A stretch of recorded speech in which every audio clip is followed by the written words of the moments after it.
On dit que la patience est une vertu.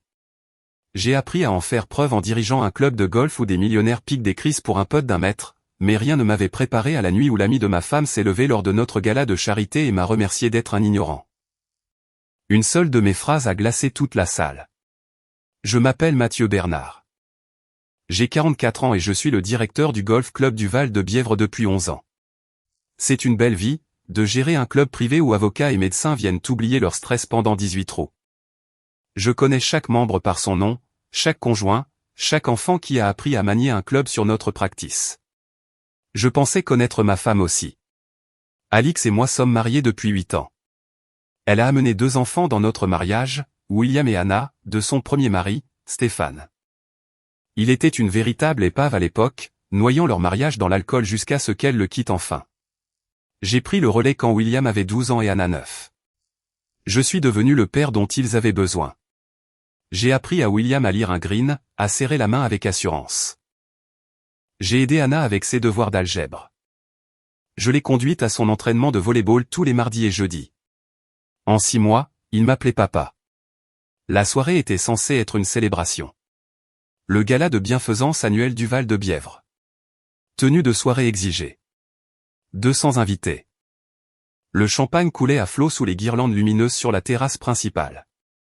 J'avais tout organisé moi-même, dans les moindres détails. Alix était éblouissante ce soir-là, dans une robe bleu marine qui captait la lumière à chacun de ses mouvements. Je me souviens avoir pensé à la chance que j'avais. Kevin Henry était là. Il avait rejoint le club 2 ans plus tôt, un directeur commercial frimeur qui jouait avec un handicap de 12 et avait toujours une histoire qui n'en finissait plus. Alix s'était lié d'amitié avec lui au sein du comité événementiel. Ils travaillaient ensemble à la planification des tournois, des ventes aux enchères caritatives. C'est juste un ami, m'avait-elle dit plus d'une fois. Ne sois pas jaloux, Matt, je n'étais pas jaloux. J'étais aveugle. Le toast a eu lieu après le dîner. Pendant la vente aux enchères, Kevin s'est levé, son verre à la main, un sourire étudié sur le visage. Je voudrais saluer quelqu'un de spécial ce soir, a-t-il annoncé, sa voix portant sur toute la terrasse. À Mathieu, notre intrépide directeur de club, qui, d'une manière ou d'une autre, ignore que sa femme me consulte en privé depuis des mois. Les rires ont commencé, incertains, comme si les gens ne savaient pas si c'était une blague. Puis ils se sont tus complètement.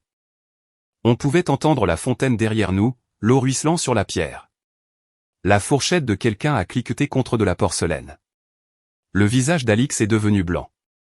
Je n'ai pas crié, je n'ai pas donné de coup de poing. Je me suis juste levé lentement, j'ai posé mon verre avec soin et j'ai regardé Kevin droit dans les yeux.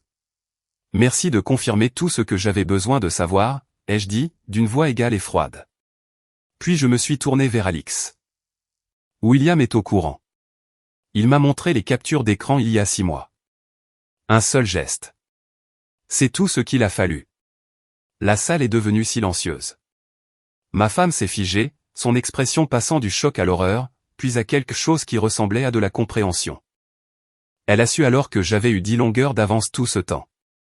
J'ai quitté cette terrasse avec ma dignité intacte et je n'ai jamais regardé en arrière. Je ne suis pas rentré à la maison cette nuit-là. Je ne pouvais supporter l'idée de dormir sous le même toit où elle avait probablement répété ses excuses. À la place, j'ai conduit jusqu'au club, je suis entré dans mon bureau et je me suis assis dans le noir, à regarder des enregistrements de vidéosurveillance que j'avais extraits des semaines auparavant. Des images d'Alix et Kevin sur le parking après une réunion de comité, se tenant trop près, sa main sur le bas de son dos. Rien d'explicite, mais c'était suffisant. C'est toujours suffisant si vous savez ce que vous cherchez. Mon téléphone a commencé à sonner vers minuit. Alix, 15 fois. Puis William a appelé. Papa, où es-tu? Sa voix était tendue d'inquiétude. Je suis au bureau, mon fils. Je vais bien. Maman est en train de perdre la tête. Elle pleure, elle dit que tout ça n'est qu'un malentendu. Il a fait une pause, et j'ai entendu la colère sous ses mots. Je lui ai dit que je t'avais donné ces captures d'écran. Elle a essayé de dire que j'avais violé sa vie privée. Tu peux y croire? Je le pouvais. Quand les gens se font prendre, ils réécrivent les règles pour se faire passer pour la victime. William, écoute-moi. Rien de tout cela n'est de ta faute. Tu as fait ce qu'il fallait. Je sais. Sa voix s'est raffermie. Mais Anna panique. Elle ne comprend pas ce qui se passe. Maman ne veut pas lui dire la vérité. Je parlerai à Anna demain. Essaie de dormir. Tu reviens. Pas ce soir. J'ai raccroché et j'ai fixé le cadre photo que j'avais retourné sur mon bureau il y a 3 mois. C'était de notre jour de mariage. Alix en blanc, moi en costume gris, William et Anna debout entre nous. Nous ressemblions à une vraie famille. Peut-être l'avions-nous été pendant un temps. Mais quelque part en chemin, elle avait décidé que je n'étais pas assez. Le soleil s'est levé sur le 18e trou, rose et or s'étalant sur le parcours. J'avais toujours aimé cette vue. La façon dont la rosée du matin faisait scintiller le fairway comme du verre. Je me suis fait un café dans la cuisine du clubhouse. J'ai vérifié mes emails. Il y en avait déjà un de mon avocat. Envoyé à 6h30. Objet, document prêt pour examen. Je l'avais contacté 2 mois plus tôt. Juste après que William m'eût tout montré. Des captures d'écran de textos entre Alix et Kevin parlant de se voir.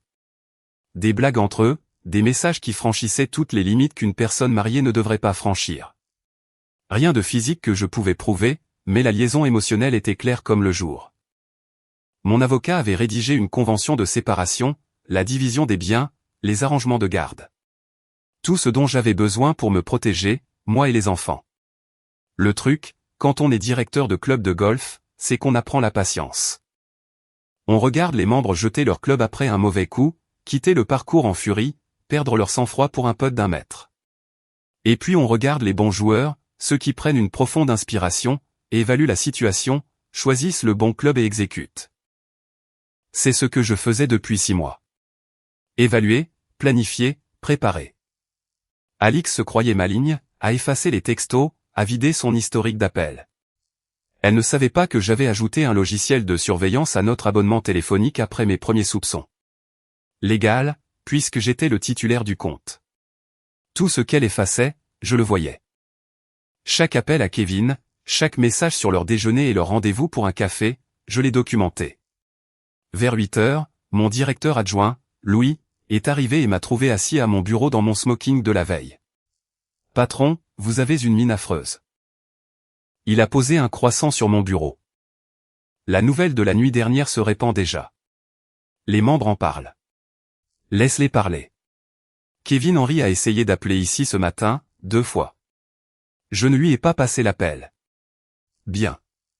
S'il se présente, demande à la sécurité de le raccompagner à la sortie. Il est banni du club. Louis a haussé les sourcils. Vous pouvez faire ça? Je suis le directeur. Le règlement du club me donne le pouvoir de révoquer une adhésion pour conduite préjudiciable à la réputation du club. Ce qui s'est passé hier soir en est un parfait exemple. J'ai ouvert mon ordinateur portable, j'ai sorti le dossier de membre de Kevin et je lui ai envoyé une lettre recommandée avec accusé de réception. Adhésion résiliée. Effet immédiat, aucun remboursement de sa cotisation annuelle. Louis a souri.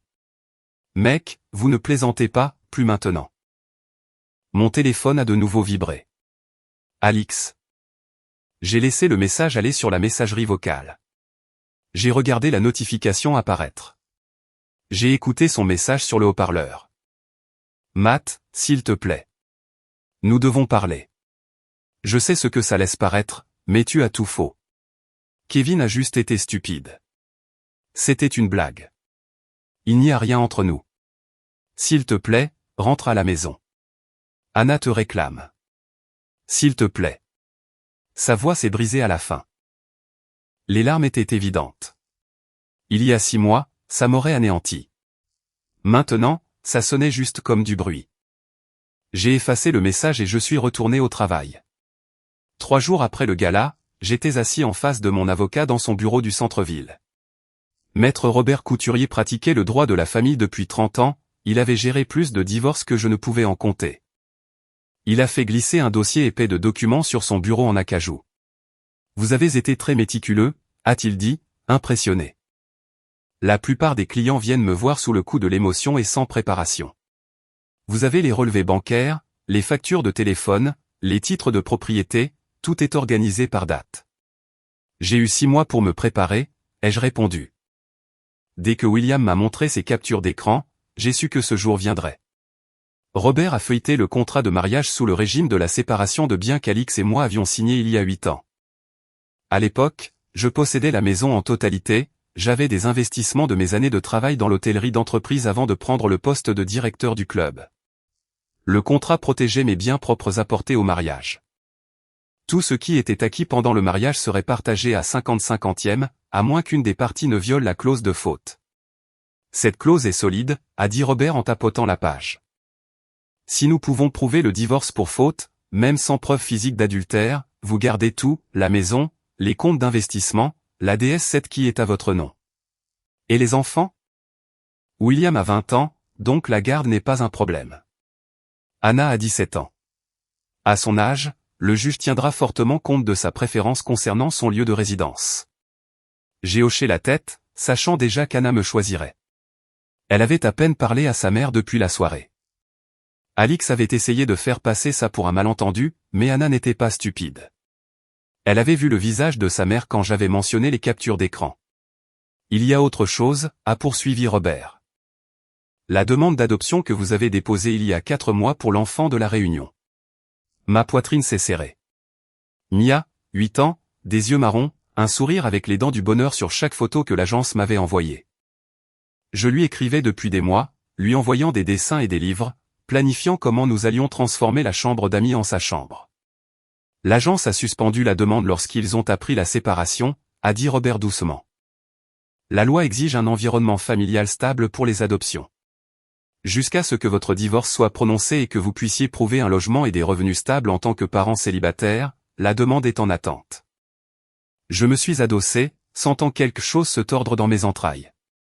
Mia attendait déjà depuis 3 ans dans le système de l'aide sociale à l'enfance. Maintenant, elle attendrait plus longtemps parce qu'Alix n'avait pas pu tenir ses vœux de mariage. Combien de temps jusqu'à la finalisation? Si elle ne conteste pas, 6 à 8 mois. Si elle se bat, cela pourrait prendre 1 an, peut-être plus. Elle contestera, ai-je dit calmement. Non pas parce qu'elle veut rester mariée, mais parce que sa fierté ne la laissera pas perdre. Robert a hoché la tête, sans surprise. Alors, nous nous préparons au combat. Cet après-midi-là, je suis allé à la maison pendant qu'Alix était au travail. William m'avait envoyé un texto pour me dire que la voie était libre. Je devais prendre des vêtements, des documents, des affaires personnelles. Le plan était de rester dans un appart-hôtel près du club jusqu'à ce que je trouve un appartement. Anna était à la maison, censée être au lycée, mais elle était assise dans la cuisine avec les yeux rouges et une tasse de thé. Papa. Elle s'est levée d'un bond, est venue et m'a serré fort dans ses bras. Salut, ma puce. Je l'ai tenue contre moi, sentant qu'elle tremblait légèrement. Ça va? Non. Elle s'est reculée, s'est essuyée les yeux. Maman n'arrête pas d'essayer de me parler, mais je ne peux même pas la regarder. C'est elle qui a fait ça. Elle a tout gâché. Anna, écoute-moi. Ce qui s'est passé entre ta mère et moi, c'est une histoire d'adulte. Tu n'as pas à choisir ton camp. Mais je choisis. Sa voix était ferme. Plus mature que ses 17 ans. Je te choisis. C'est toi qui as été là. C'est toi qui voulais vraiment être ici. Ces mots m'ont frappé plus fort que n'importe quelle balle de golf dans les côtes. Je l'ai de nouveau serré contre moi, j'ai embrassé le sommet de sa tête. Je vais prendre un appartement, ai-je dit. 2 chambres, une pour toi, quand tu voudras. Je la veux maintenant. Je veux emménager avec toi. Attendons que les choses se calment sur le plan juridique. D'accord? Mais je te promets que tu auras une place avec moi. Elle a hoché la tête contre ma poitrine. Et Mia? Alors elle savait.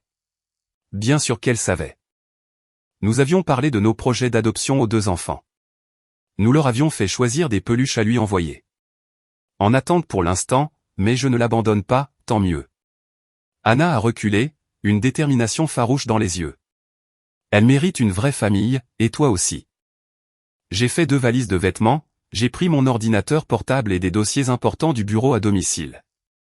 Avant de partir, je me suis arrêté dans le salon, j'ai regardé les photos de famille sur la cheminée.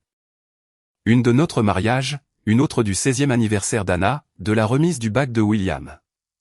Tous souriants, tous des mensonges construits sur une fondation qui se fissurait déjà. J'ai laissé les photos où elles étaient et je suis sorti. Les nouvelles se sont répandues rapidement dans une communauté comme la nôtre. Le Val de Bièvre n'était pas seulement un club de golf. C'était un centre social où tout le monde connaissait les affaires de tout le monde. À la fin de la semaine, mon téléphone était plein de messages. Certains de soutien, d'autres cherchant des ragots, certains faisant maladroitement semblant que rien ne s'était passé. L'appel le plus inattendu est venu de Stéphane Dubois. Mathieu, c'est Stéphane. William m'a donné ton numéro. J'espère que ça ne te dérange pas. Je me suis garé sur le parking de l'hôtel, le moteur tournant encore. Non, ça va. J'ai entendu ce qui s'est passé au gala. Je suis désolé, mec. Venant de lui, l'ex-mari d'Alix, le père qui avait disparu dans la dépendance et laissé ses enfants derrière lui, cela semblait étrange. Mais Stéphane était sobre depuis 5 ans maintenant.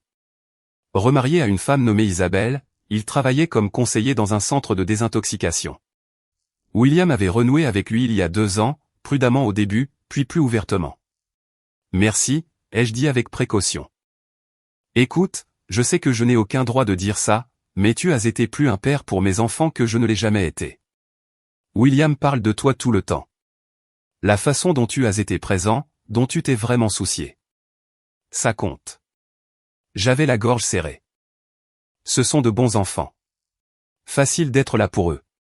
Non, ce sont de bons enfants parce que tu leur as fait sentir qu'il valait la peine qu'on soit là pour eux. Il a fait une pause. Je les ai laissés tomber. J'ai laissé tomber Alix. J'ai perdu des années que je ne pourrai jamais rattraper. Mais tu leur as donné de la stabilité quand je ne le pouvais pas. Quoi qu'il arrive avec ce divorce, ces enfants savent qui est leur vrai père. Après avoir raccroché, je suis resté longtemps sur le parking, à digérer cette conversation. Stéphane Dubois, le fantôme du passé d'Alix, était devenu un homme meilleur que je ne l'avais cru. Pendant ce temps, je vivais dans une chambre d'hôtel avec 2 valises et un mariage qui avait implosé. Le coup suivant est tombé 3 jours plus tard. J'étais dans mon bureau en train d'examiner les demandes d'adhésion quand Louis a frappé à la porte, l'air sombre. Patron, on a un problème. Alix est là, sur le parking, avec Kevin. Je me suis levé, chaque muscle se tendant. Quoi? Ils se disputent bruyamment. Les membres le remarquent. Je suis sorti vers l'entrée principale, je les ai vus près de la Mercedes de Kevin. Alix gesticulait sauvagement, son mascara avait coulé, sa voix portait sur le bitume.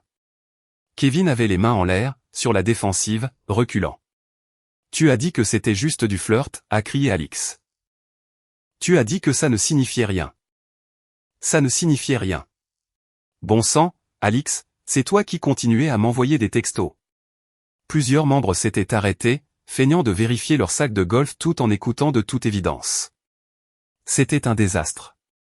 Je suis sorti, ma présence les arrêtant tous les deux en pleine phrase. Alix, tu dois partir. Maintenant. Elle s'est tournée vers moi, les yeux hagards. Matt, s'il te plaît, nous devons parler. Il m'a menti. Il a fait croire que ce n'était rien, mais maintenant tout le monde pense que je suis une sorte de « tu as fait ton choix », ai-je dit, d'une voix égale. Maintenant, vis avec. Kevin s'est avancé. Écoute, mec. Ça a dérapé. Je ne voulais pas que les choses explosent comme ça. C'était juste, laisse tomber. Je me suis tourné vers Louis, qui m'avait suivi. Appelle la sécurité. Fais-les sortir tous les deux de la propriété. Matt, s'il te plaît. Alix m'a attrapé le bras. J'ai doucement retiré sa main. Recule. Tu n'es pas membre ici, Alix. Tu n'as aucune raison d'être sur le terrain du club. Si tu veux parler, passe par mon avocat. Son visage est passé de la supplication à la colère. Tu vas vraiment faire ça? Jeter 8 ans par la fenêtre pour un malentendu? Tu les as jetés par la fenêtre la première fois que tu lui as envoyé un texto que tu n'aurais pas voulu me montrer. La sécurité est arrivée. 2 gars que j'avais embauchés personnellement. Ils ont escorté Alix et Kevin jusqu'à leur véhicule. Les membres regardaient, chuchotaient. Demain, tout le monde en ville serait au courant. Je suis retourné à l'intérieur, j'ai fermé la porte de mon bureau et je me suis assis. Mes mains tremblaient, l'adrénaline se déversait dans mon système. Je venais d'humilier ma femme en public. De la bannir d'un endroit qu'elle considérait comme sa deuxième maison. Mais j'avais aussi tracé une ligne. Plus de négociations. Plus de chance. Plus de faux-semblants. La DS7 disparaissant de l'allée a été le premier véritable signal d'alarme pour Alix. Je l'avais fait remorquer vers un parking sécurisé un mercredi matin pendant qu'elle était au travail. Légalement mienne, la carte grise à mon nom via le programme de leasing de l'entreprise du club. Elle l'avait conduite pendant 3 ans en pensant que c'était la sienne. Son avocat a appelé le mien dans l'heure. Votre client se montre inutilement vindicatif, a dit maître Jacques Prieur, selon Robert. Lui prendre son véhicule la laisse sans moyen de transport. Mon client récupère un bien qui lui appartient, a répondu Robert. Elle peut s'acheter son propre véhicule. Cette même semaine, j'ai découvert quelque chose d'intéressant en examinant nos relevés de compte joints. Le compte montrait des virements réguliers vers un compte que je ne reconnaissais pas. De petites sommes, 45 € ou 70 € chaque semaine depuis 8 mois. J'ai appelé la banque, j'ai fourni mes papiers d'identité en tant que cotitulaire du compte, et j'ai obtenu les informations de routage. Les virements allaient à Kevin Henry. Assis dans ma chambre d'hôtel, je fixais les relevés, faisant le calcul, près de 2300 € sur 8 mois. Pourquoi ma femme envoyait-elle de l'argent à un homme qui possédait une concession de voitures de luxe et vivait dans une maison à près de 460 000 €? Robert a déposé une requête pour une divulgation financière complète le lendemain. Si Alix cachait des actifs ou détournait des fonds matrimoniaux de manière inappropriée, le juge devait le savoir. La découverte a durement touché Alix. Son avocat a appelé pour demander une réunion d'urgence. Nous nous sommes rencontrés au bureau de Robert un vendredi après-midi. Alix était assise en face de moi, maître Prieur à ses côtés, l'air plus abattu qu'en colère. L'argent était un prêt, a dit Alix doucement. Kevin a eu des problèmes de trésorerie l'année dernière. Sa concession était en difficulté. J'essayais de l'aider. Avec notre argent, ai-je dit sèchement. Sans me le dire. Je savais que tu dirais non. Tu as raison. J'aurais dit non à l'idée de donner nos économies à l'homme avec qui tu avais une liaison émotionnelle. Maître Prieur est intervenu. Il n'y a aucune preuve d'infidélité physique, Mathieu. Ces virements, bien qu'inappropriés, ne constituent pas, ne le faites pas, les jeux coupés, la voix tranchante. N'insultez pas mon intelligence en prétendant que c'était innocent. Elle soutenait financièrement un autre homme tout en mentant à son mari. C'est une trahison. Qu'ils aient couché ensemble ou non. Robert a fait glisser un document sur la table. Nous demandons le remboursement intégral des fonds virés plus une réaffectation des comptes de retraite conformément à la clause de faute du contrat de mariage. Le visage d'Alix est devenu blême. Matt, s'il te plaît. Si tu prends tout, je n'aurai rien. Je ne peux pas me permettre un appartement avec mon seul salaire. Tu aurais dû y penser avant de choisir Kevin plutôt que moi. Je ne l'ai pas choisi. Ça n'a jamais été comme ça. C'était juste quelqu'un qui m'écoutait, qui me faisait me sentir à nouveau intéressante. Tu étais toujours au club, toujours en train de travailler, toujours en train de subvenir à nos besoins, ai-je terminé. Toujours en train de m'assurer que les factures étaient payées, que la maison était entretenue, que les enfants avaient ce dont ils avaient besoin. C'est ce que font les maris, Alix. On est là, on travaille, on ne peut pas se permettre de décrocher parce qu'on s'ennuie. Elle a tressailli à cela, des larmes commençant à couler. Je n'ai rien ressenti. Il y a 6 mois, ces larmes m'auraient brisé. Maintenant, ce n'était que de l'eau. La réunion s'est terminée avec Robert présentant nos conditions, pleine propriété de la maison pour moi, division du compte de retraite en ma faveur en raison de la faute, restitution de tous les fonds virés de Kevin Henry. Et garde partagée d'Anna avec résidence principale chez moi selon sa préférence déclarée. C'est excessif, a protesté maître Prieur.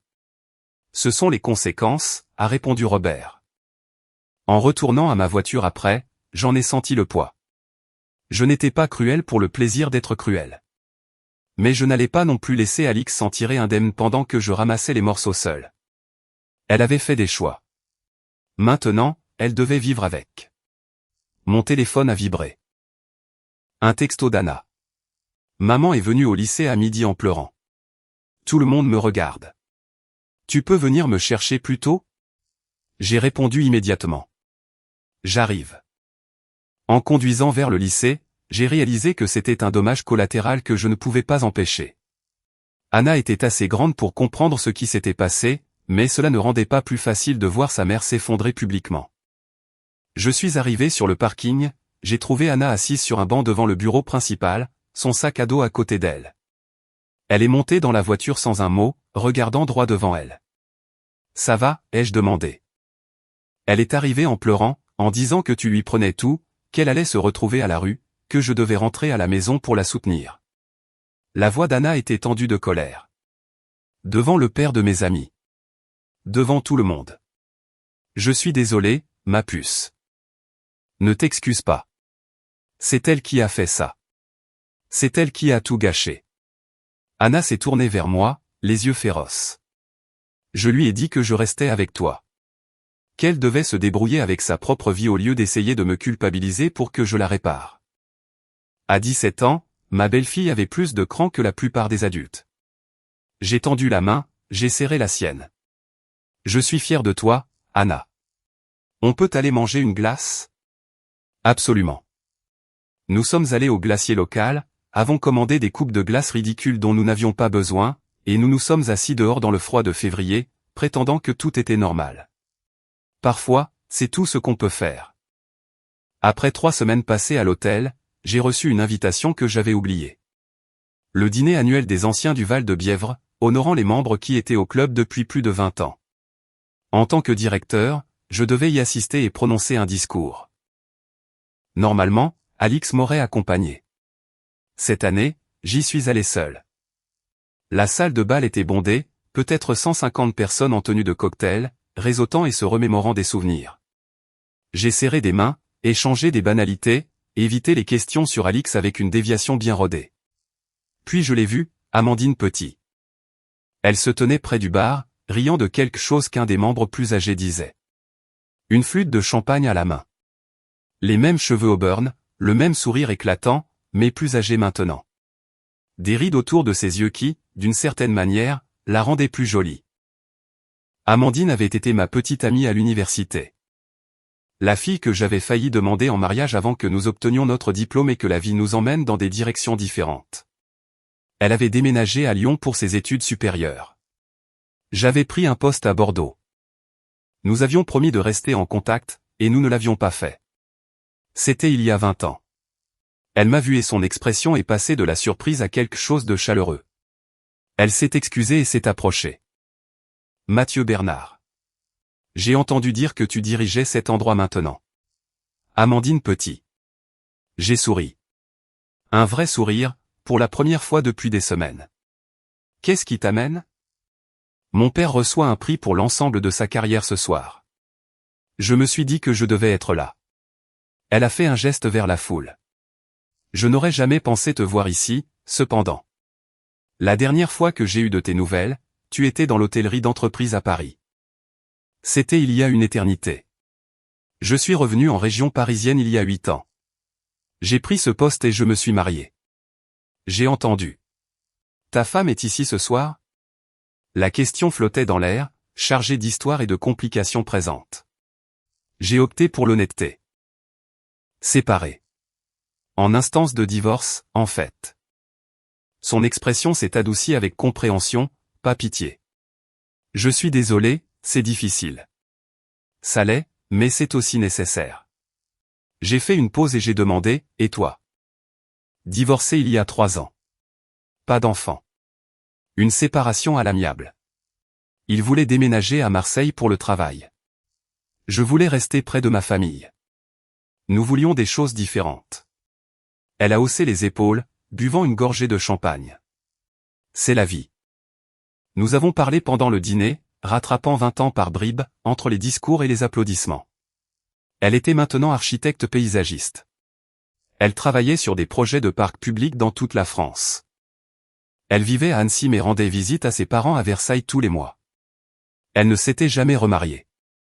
Elle avait quelques rendez-vous de temps en temps, se concentrait sur sa carrière. Après la fin de la cérémonie de remise des prix, nous nous sommes retrouvés sur la terrasse surplombant le 18e trou. La même terrasse où tout avait implosé lors du gala 3 semaines plus tôt. C'est ici que c'est arrivé, ai-je dit doucement. Ou mon mariage s'est terminé. Tu veux en parler? Je le voulais, étonnamment. Je lui ai raconté toute l'histoire. Les captures d'écran de William. Les 6 mois de préparation. Le toast de Kevin. Mon départ. Amandine a écouté sans juger. Hochant simplement la tête de temps en temps. Tu as géré ça avec plus de grâce que la plupart ne l'auraient fait, a-t-elle finalement dit. Ça ne ressemblait pas à de la grâce. Plutôt à de la survie. Parfois, c'est la même chose. Elle a regardé le parcours assombri. Pour ce que ça vaut, le Mathieu que j'ai connu à l'université aurait fait une scène. Tu as mûri. Il le fallait. Quand on élève les enfants de quelqu'un d'autre, on apprend la patience. Nous sommes restés là dans un silence confortable. Le genre qui n'existe qu'entre des personnes qui se sont autrefois bien connues. Finalement, Amandine s'est tournée vers moi.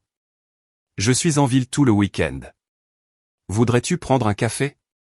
Juste comme de vieux amis qui rattrapent le temps perdu, rien de plus. J'ai hésité, mais seulement une seconde. J'aimerais beaucoup. Bien. Elle a souri, a sorti son téléphone. Donne-moi ton numéro. Nous avons échangé nos coordonnées, nous sommes dit au revoir avec une étreinte qui a duré un peu plus longtemps que ce qui est habituel entre amis. En retournant à l'hôtel, j'ai ressenti quelque chose que je n'avais pas ressenti depuis des mois. L'espoir. Pas pour une romance. Pas encore. Mais l'espoir que la vie après Alix pourrait contenir quelque chose de bon. Que les chapitres à venir pourraient être meilleurs que ceux qui étaient derrière moi. L'enveloppe est arrivée à mon hôtel un jeudi matin. Réexpédié du club. Papier de couleur crème, écriture élégante, pas d'adresse de retour. Je l'ai ouverte, debout près de la fenêtre. Le café refroidissant sur le bureau. Stéphane Dubois et Isabelle Morin vous invitent cordialement à la cérémonie de leur mariage. Je l'ai fixé un long moment. Stéphane, l'ex-mari d'Alix, l'homme qui avait abandonné William et Anna à sa dépendance, allait se marier, et il m'invitait. La cérémonie était prévue pour le 15 avril, dans 2 mois. Lieu, une petite chapelle à Jouy-en-Josas, réception dans un vignoble. Manuscrit en bas, Mathieu, cela signifierait énormément pour moi si tu te tenais à mes côtés. Tu as montré à mes enfants ce qu'un père devrait être. Stéphane. Mon téléphone a sonné. William. Papa, tu l'as reçu? Le faire-part? Oui, je viens de l'ouvrir. Il m'a demandé d'être son témoin. La voix de William portait des émotions complexes. Je sais que c'est bizarre, mais il a vraiment changé. Il est sobre depuis 5 ans, travaille au centre de désintoxication, aide d'autres personnes à s'en sortir. Je veux le soutenir. Alors tu devrais, ai-je dit sans hésitation. Tu n'es pas contrarié? Pourquoi serais-je contrarié? Stéphane est ton père, William. La biologie compte. S'il fait le travail pour être meilleur, cela mérite d'être reconnu. William est resté silencieux un instant. Maman est en train de perdre la tête. Elle a découvert qu'il t'avait invité toi et pas elle. Elle a dit que c'était une trahison. Bien sûr qu'elle l'avait dit. Dans l'esprit d'Alix, l'histoire de la rédemption de Stéphane était une autre chose qui lui avait été enlevée. Elle avait tourné la page, reconstruit sa vie après que sa dépendance eut détruit leur mariage. Maintenant, c'était lui qui s'épanouissait alors qu'elle s'effondrait. Qu'est-ce que tu lui as dit, ai-je demandé. Que c'est le mariage de Stéphane. Le choix de Stéphane. Elle n'a pas dû aimer cette réponse. J'en suis sûr. J'ai de nouveau regardé l'invitation. Dis à Stéphane que je serai là. Vraiment? Vraiment. Et William? Je suis fier de toi d'avoir gardé l'esprit ouvert à propos de ton père. Cela demande du courage. Après avoir raccroché, j'ai envoyé un texto directement à Stéphane. Honneur de me tenir à tes côtés. Félicitations pour tes 5 ans et pour Isabelle. Sa réponse est arrivée rapidement. Merci, mon frère. Ça signifie tout pour moi. Mon frère. Le mot pesait lourd. Stéphane et moi avions construit quelque chose d'inattendu au cours des 2 dernières années. Un respect mutuel né d'un amour partagé pour les 2 mêmes enfants. Il les avait abandonnés une fois, mais était déterminé à ne plus le faire. Cela méritait d'être reconnu. Cet après-midi-là, j'ai pris un café avec Amandine. Nous nous voyons une fois par semaine depuis le dîner des anciens. Veillant à garder les choses platoniques, juste de vieux amis qui se retrouvent. Mais il y avait quelque chose là, un courant sous-jacent qu'aucun de nous n'abordait directement. Stéphane Dubois m'a invité à son mariage, lui ai-je dit en remuant le sucre dans mon café. Amandine a haussé les sourcils. L'ex-mari de ta femme t'a invité à son mariage. Bientôt ex-femme. Et oui, apparemment je serai son témoin. C'est soit très mature, soit très bizarre. Peut-être les deux. Je lui ai montré le faire-part. Il a travaillé dur pour reconstruire sa relation avec William et Anna. Je respecte ça. Tu es un homme meilleur que la plupart, a dit Amandine en m'étudiant. La plupart des hommes en voudraient à l'ex de leur femme, surtout dans ta situation. La rancune demande de l'énergie. Je n'en ai pas à revendre. Stéphane essaie. C'est plus que ce que fait Alix. Amandine a posé sa tasse. Son expression est devenue plus sérieuse. Je peux te poser une question personnelle. Vas-y. Est-ce que tu vas bien? Vraiment bien? Parce que tu sembles remarquablement calme pour quelqu'un qui traverse un divorce. J'ai réfléchi à la question. Est-ce que j'allais bien? La plupart des jours, oui. Certaines nuits, allongé dans une chambre d'hôtel qui sentait le nettoyant industriel, je ressentais la perte comme un poids physique. Mais dans l'ensemble, j'allais de l'avant. Je vais bien parce que je l'ai vu venir, ai-je dit finalement. J'ai eu 6 mois pour faire mon deuil tout en prétendant que tout allait bien. Au moment où ça a explosé, j'avais déjà fait le travail difficile de laisser partir. Ce n'est pas facile. Non, ça ne l'est pas. Mais c'est mieux que l'alternative. J'ai croisé son regard. Et toi? Ton divorce. C'était à l'amiable comme tu l'as dit, ou c'était la version polie? Elle a souri légèrement. La version polie. La vérité, c'est qu'il m'a trompé. Je l'ai découvert, j'ai demandé le divorce, j'ai pris la moitié de tout et j'ai déménagé à Annecy pour tout recommencer. Il m'a fallu 2 ans pour ne plus être en colère. Je suis désolé. Ne le sois pas.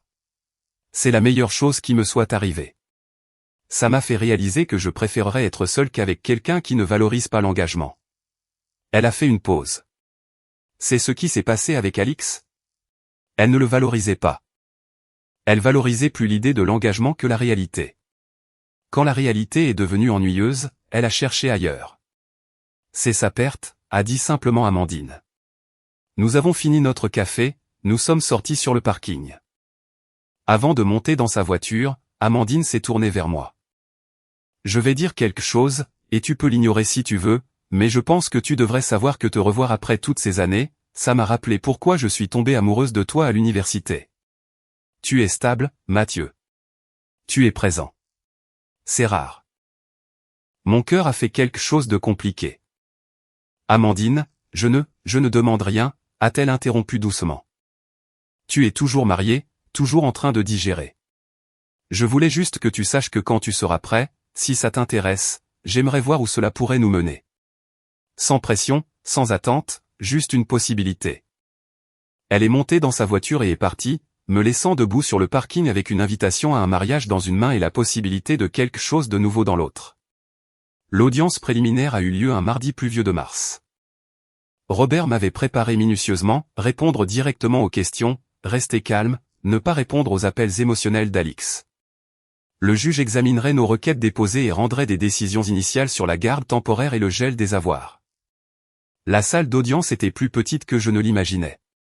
Boiserie et néon, quelques autres affaires attendant avant la nôtre. Alix était assise de l'autre côté de l'allée avec maître prieur, refusant de me regarder. Elle avait maigri, son tailleur flottait sur elle. Lorsque notre affaire a été appelée, nous nous sommes approchés de la barre. La juge Patricia Whitmore était dans la soixantaine, les cheveux gris tirés en arrière, des lunettes de lecture perchées sur son nez. Elle a examiné le dossier avec une efficacité bien rodée. Monsieur Bernard, vous demandez la garde principale de l'enfant mineur, Anna Bernard, âgée de 17 ans. Oui, madame la juge. Anna a exprimé une nette préférence pour résider avec moi.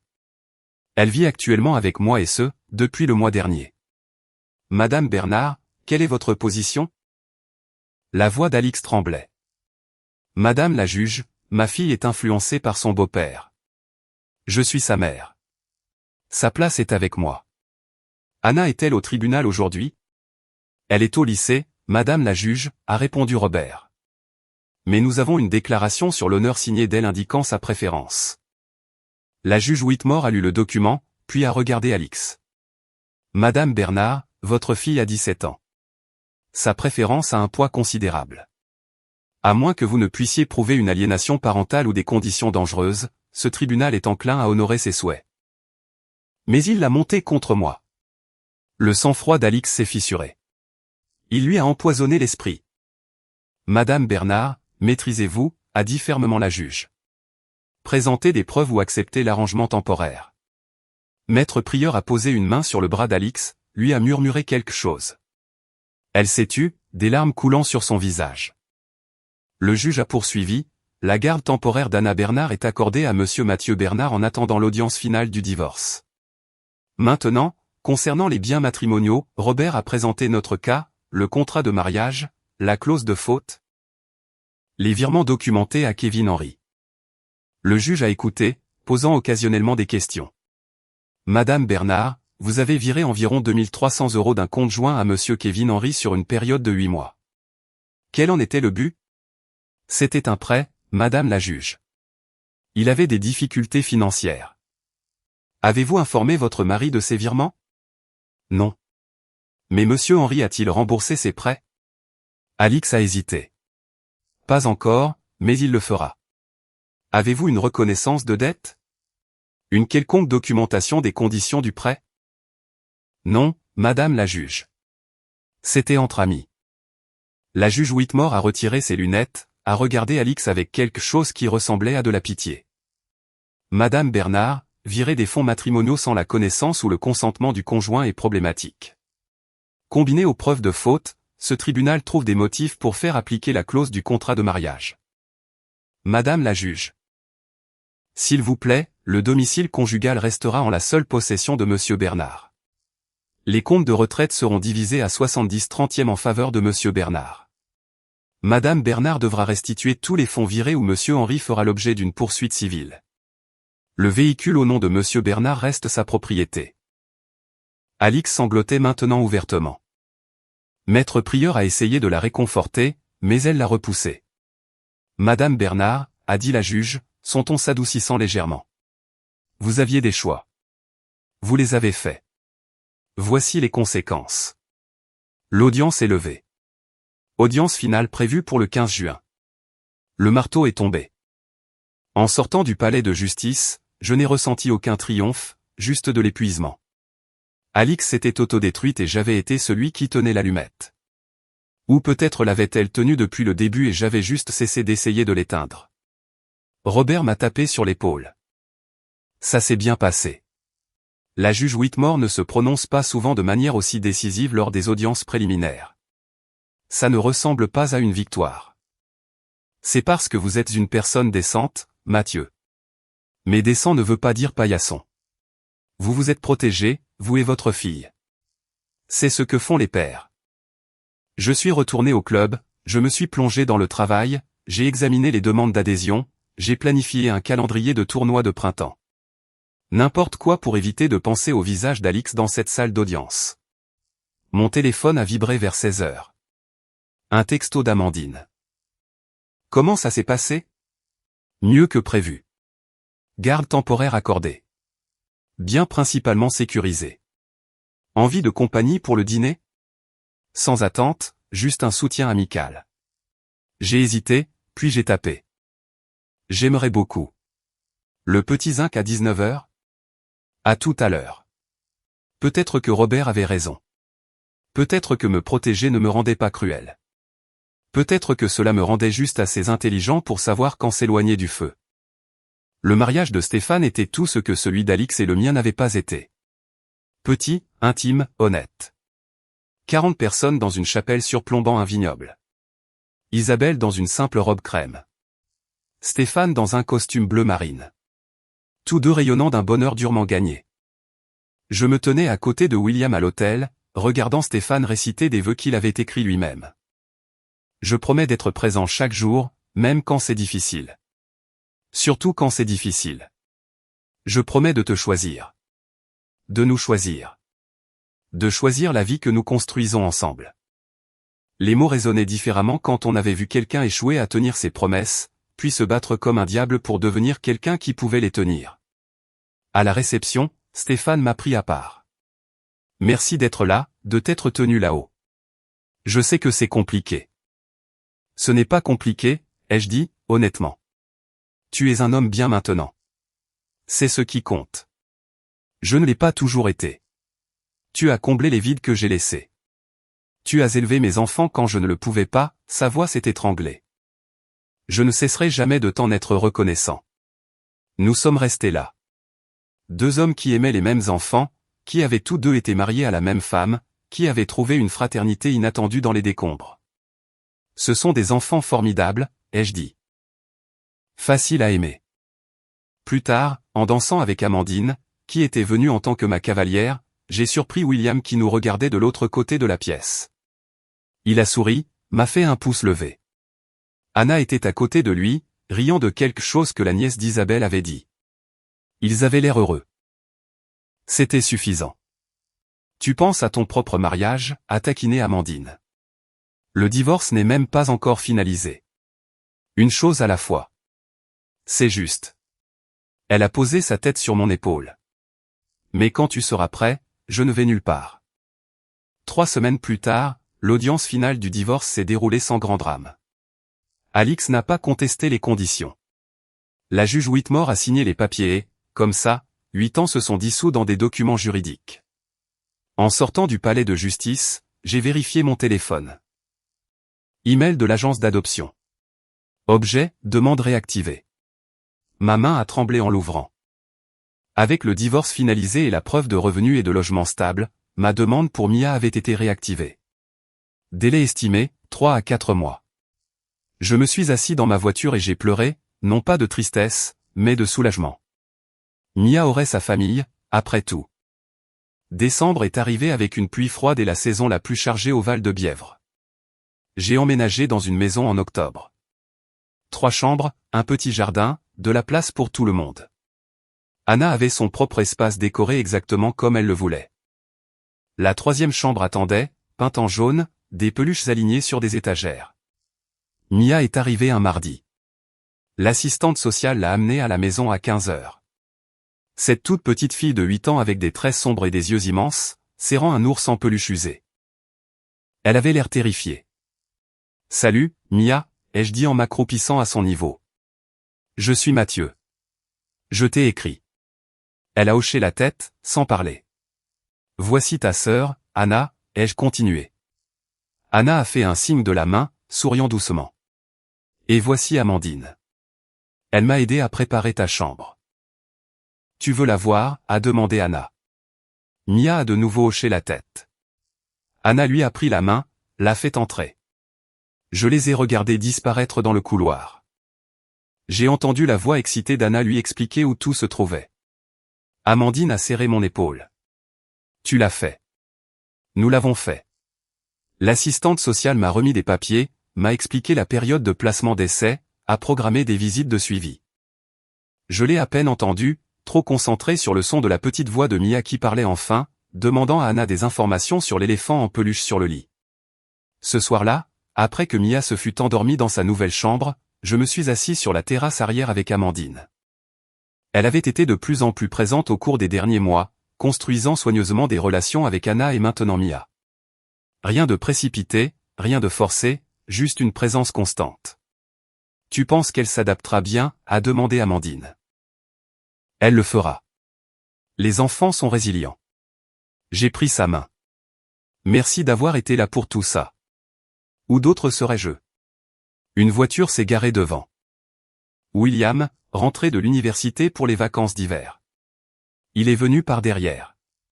Il a souri en nous voyant. Elle est là. Endormie à l'étage. Chambre jaune. Je peux jeter un œil. Vas-y doucement.